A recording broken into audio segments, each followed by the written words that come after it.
Assalamualaikum warahmatullahi wabarakatuh. Saya Lucy Dahlia Aulina Sukmawati, NIM 010. Saya akan menjelaskan tentang perangkat organisasi koperasi syariah. Struktur organisasi koperasi. Di dalam struktur organisasi koperasi, yang pertama terdapat rapat anggota tahunan. Nah, di rapat anggota tahunan ini terdiri dari Dewan Pengurus dan Dewan Syariah. Lalu di tengah Dewan Pengurus dan Dewan Syariah terdapat ketua. Di bawah ketua terdiri dari bendahara sekretaris. Di bawah bendahara sekretaris terdiri dari pengelola atau manajer. Selanjutnya, Dewan Pengawas Syariah.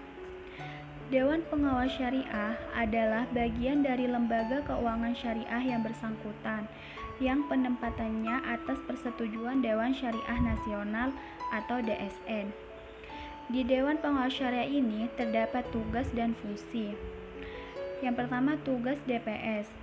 Tugas DPS adalah mendiskusikan masalah-masalah dan transaksi usaha yang dihadapkan kepadanya. Sedangkan wewenang DPS antara lain yang pertama memberikan pedoman syariah kepada bank, yang kedua mengadakan perbaikan seandainya suatu produk yang dijalankan. Fungsi DPS. Yang pertama, DPS melakukan pengawasan serta periodik pada lembaga keuangan syariah yang berada di bawah pengawasannya. Yang kedua, DPS berkewajiban mengajukan usul-usul pengembangan lembaga keuangan syariah. Yang ketiga, DPS melaporkan perkembangan produk dan operasional lembaga keuangan syariah. Yang terakhir, DPS merumuskan permasalahan memerlukan pembahasan DSN. Selanjutnya, rapat anggota. Rapat anggota adalah rapat tahunan yang diikuti oleh para pendiri dan anggota atau anggota yang telah menyetor simpanan pokok dan simpanan wajib. Fungsi rapat anggota. Yang pertama, menetapkan anggaran dasar atau ART. Yang kedua, menetapkan kebijakan umum di bidang organisasi, manajemen, dan usaha koperasi.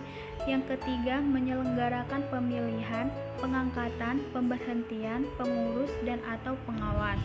Yang keempat, menetapkan rencana kerja, rencana anggaran pendapatan dan belanja koperasi, serta pengesahan laporan keuangan.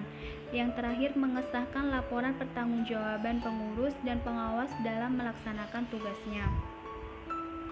Selanjutnya, ketua atau pengurus. Pengurus koperasi adalah pengelola koperasi dan usaha koperasi yang dipilih oleh anggota koperasi dalam rapat anggota. Yang dimaksud kepemimpinan pengurus adalah upaya yang dilakukan jajaran pengurus koperasi selaku pengelola koperasi dalam mempengaruhi anggota dan karyawan koperasi, sehingga mereka akan berusaha mencapai tujuan organisasi dengan kemauan atau antusias.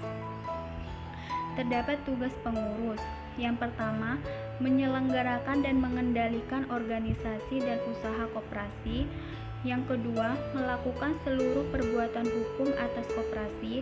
Yang ketiga, mewakili koperasi di dalam dan di luar pengadilan. Yang keempat, mengajukan rencana kerja, anggaran, pendapatan, dan belanja koperasi. Yang kelima, memberikan keterangan dan penjelasan kepada anggota mengenai jalannya organisasi dan usaha koperasi. Yang terakhir, pengelola atau manajer. Manajer dipilih dan diangkat oleh pengurus untuk melakukan fungsi pengelolaan operasional usaha koperasi. Fungsi utama di manajer yang pertama itu melaksanakan tugas sehari-hari di bidang usaha. Yang kedua, bertanggung jawab atas administrasi kegiatan usaha dan organisasi koperasi. Yang ketiga, mengembangkan dan mengelola usaha untuk mencapai tujuan secara efektif dan efisien. Kewajiban manajer antara lain, yang pertama, melaksanakan kebijakan operasional yang telah ditetapkan pengurus. Kedua, memimpin dan mengkoordinir pelaksanaan kegiatan-kegiatan di unit usaha. Yang ketiga, membimbing dan mengarahkan tugas-tugas karyawan yang di bawahnya seefisien mungkin menuju karyawan yang berkualitas. Sekian presentasi saya, kurang lebihnya mohon maaf. Wassalamualaikum warahmatullahi wabarakatuh.